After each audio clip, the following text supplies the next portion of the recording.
Friends, آج کی ہماری سٹوری کا عنوان ہے دو عقل مند بکرے۔ پیارے بچوں، میں ایک ندی تھی جو پل کے بغیر تھی۔ میں صرف لکڑی کی ایک لٹ رکھی ہوئی تھی جس پر مشکل سے ایک آدمی گزر سکتا تھا۔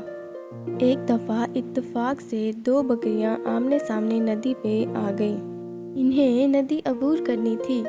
ایک بکری ایک کنارے پر جبکہ دوسری بکری دوسرے کنارے پر کھڑی تھی۔ دونوں ندی کو عبور کرنے کے لیے چل پڑیں۔ دونوں کا پل کے درمیان ملاپ ہو گیا۔ انہوں نے سوچا کہ اگر وہ دونوں لڑائی کرتی ہیں تو وہ دونوں ندی میں جا گریں گی۔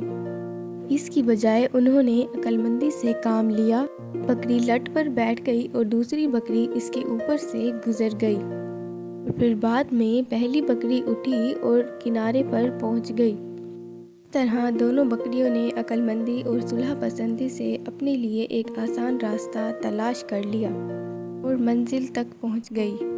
نتیجہ: صلح پسندی حکمت عملی ہے۔